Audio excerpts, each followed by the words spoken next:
Hello বন্ধুরা, good afternoon. আমি হুসাইন তালুকদার।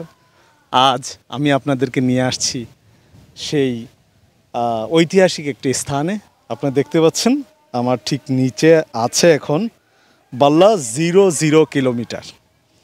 তো এটি হচ্ছে বাংলাদেশের মধ্যে সিলেট বিভাগের হবিগঞ্জ জেলার গাজীপুর ইউনিয়নের এই বাল্লা চেকপোস্ট।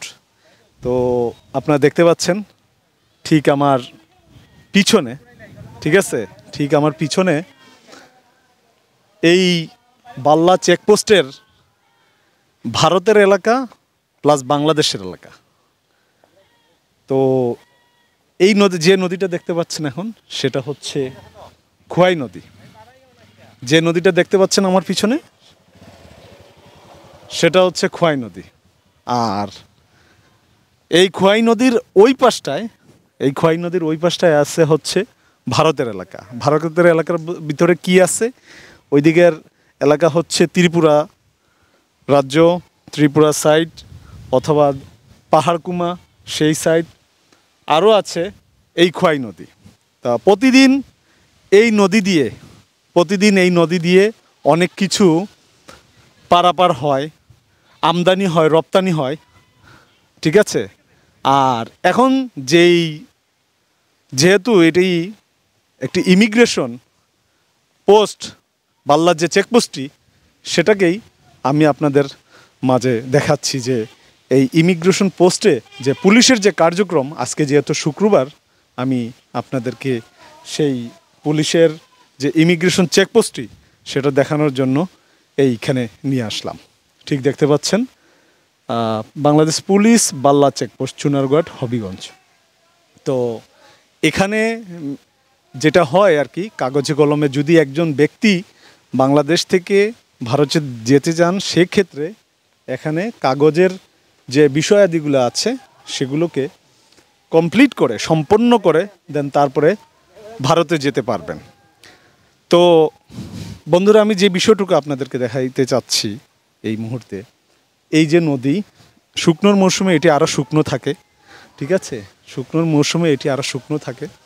তো এখানে আপনার হেঁটে যাওয়া যায়, অনেক ক্ষেত্রে আছে, অনেক সময় যখন পানি একবারে কমে যায় তখন হেঁটে যাওয়া যায়।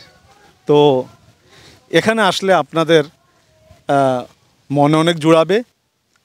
যারা সিলেটে একটু সময় নিয়ে আসবেন বা হবিগঞ্জের দিকে যারা একটু সময় নিয়ে আসবেন, তারা এখানে আসতে পারেন। আর আরও বিষয়গুলো হচ্ছে যে এটি বাল্লার নামকরণটি হয়েছিল 1903 সালে সর্বপ্রথম। তো পরবর্তীতে এটি 3 সালে নামকরণের হওয়ার পরে 1951 সালে এটির কার্যক্রম চালু হয়েছিল। তো তখন কিছু জটিলতার কারণে ভারত বাংলাদেশ কিছু জটিলতা থাকার কারণে এটির যে ইমিগ্রেশনের যে কাজকর্ম অথবা শুল্ক বন্দরের যে কাজকর্ম, সেটি তখন পুরোপুরিভাবে চালু ছিল না। পরবর্তীতে সেই সময় 1951 সালে, যেটা স্বাধীনতা সংগ্রামের আগে এটি 4.37 একর জমি নিয়ে এটি গঠিত হয়েছিল। এই যে বর্তমান যে আপনারা এলাকাটুকু দেখতে পাচ্ছেন, এটি 4.37 একর জমি নিয়ে গঠিত হয় এবং পরবর্তীতে এটি 2016 সালে 13 একর জমি নিয়ে এটি সম্পূর্ণ হয় বাল্লা স্থলবন্দর। আমরা আপনাদেরকে এখন চেকপোস্টের এখানে আছি, আমরা স্থলবন্দরে আরেকটু পরে যাব।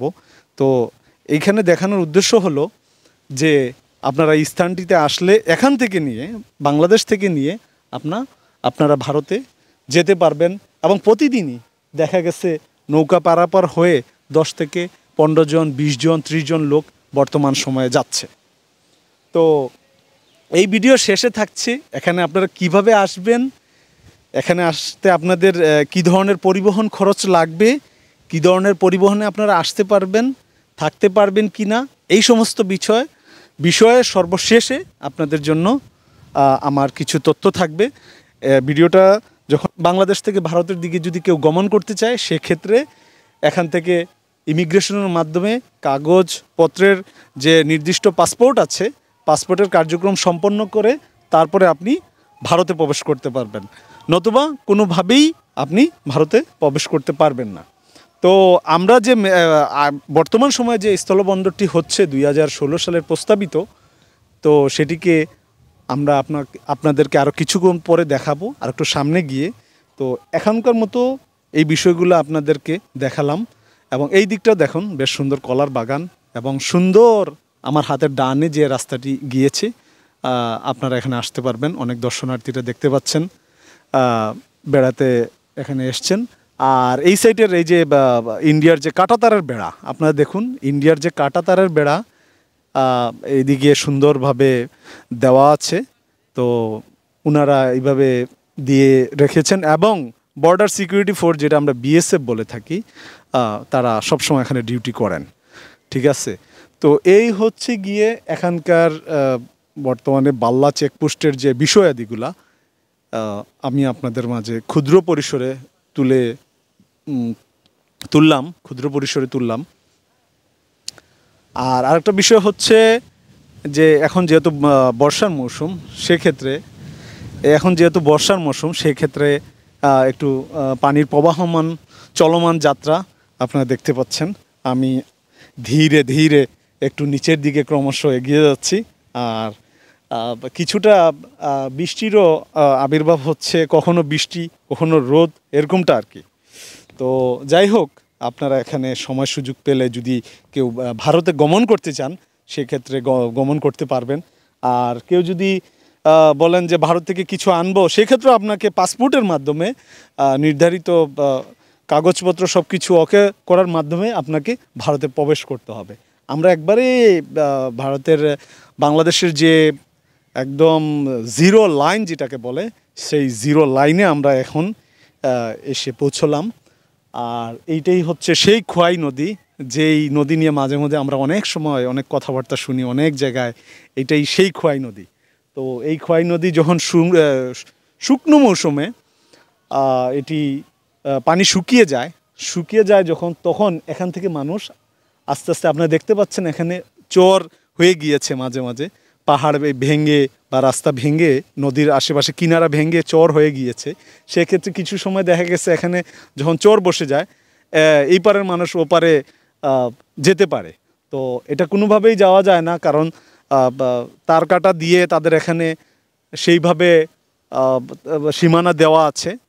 সুতরাং তাদের দেশে যেতে হলে আপনাকে অবশ্যই পাসপোর্ট নিয়ে, ওই দেশে ভিসা নিয়ে তারপরে যেতে হবে। তো বন্ধুরা, এই হচ্ছে গিয়া এখানকার ক্ষুদ্র পরিসরের এই বাল্লা চেকপোস্টের কিছু বিষয়াদি আমি আপনাদের মাঝে তুলে ধরলাম।